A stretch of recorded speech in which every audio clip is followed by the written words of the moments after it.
महाराष्ट्र की ईडीए यानी एकनाथ शिंदे, देवेंद्र फडणवीस और अजित पवार की सरकार ने राज्य में बियर की बिक्री में आई गिरावट की जांच के लिए एक समिति का गठन किया है, जिसमें 5 आईएएस अधिकारी पूरे राज्य में ये पता लगाने की कोशिश करेंगे कि आखिर बियर की खपत कम कैसे हुई और लोग बियर पीना क्यों नहीं पसंद कर रहे हैं। वहीं बियर की खपत को बढ़ावा देने के लिए सरकार उत्पाद शुल्क में भी कटौती करने पर विचार विमर्श कर रही है। बियर की खपत कम होने से राजस्व में आई कमी के कारण राज्य के उत्पादन शुल्क विभाग के नेतृत्व में इस समिति का गठन किया गया है। 5 सदस्यों वाली इस समिति का नेतृत्व राज्य उत्पादन शुल्क विभाग के अतिरिक्त मुख्य सचिव करेंगे और इसे अन्य राज्यों की बियर नीतियों की जांच करने का काम सौंपा गया है। कमेटी को 1 महीने के भीतर रिपोर्ट देने का निर्देश दिया गया है। बियर की बिक्री में गिरावट का कारण उत्पाद शुल्क में बढ़ोतरी को माना जा रहा है। इससे सरकारी राजस्व में भारी गिरावट आई है।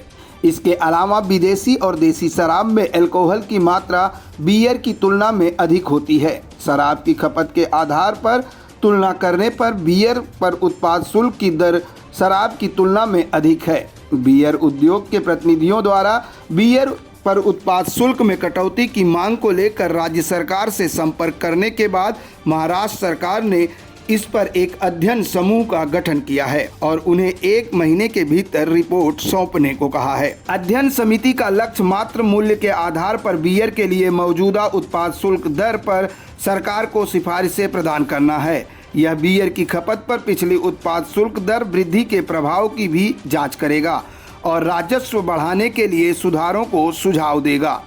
अध्ययन समूह का अन्य राज्यों की बियर नीतियों का तथ्यात्मक विश्लेषण करने और राजस्व बढ़ाने के लिए आवश्यक कदमों की रूपरेखा बताते हुए 1 महीने के भीतर सरकार को रिपोर्ट सौंपने का निर्देश दिया गया है। वहीं राज्य सरकार के इस फैसले पर महाराष्ट्र विधान परिषद में नेता विपक्ष और उद्धव ठाकरे गुट के विधायक अंबादास दानवे ने एक ट्वीट करते हुए लिखा कि महाराष्ट्र सरकार ने यह अध्ययन करने के लिए 5 आईएएस अधिकारियों की एक समिति नियुक्त की है। महाराष्ट्र में बियर की बिक्री कम क्यों है और महाराष्ट्र में बियर की बिक्री बढ़ाने के लिए क्या किया जा सकता है। लेकिन यह महाराष्ट्र का दुर्भाग्य है कि सरकार मराठी स्कूलों को बचाने के लिए समिति बनाने की ज़रूरत नहीं समझ रही है।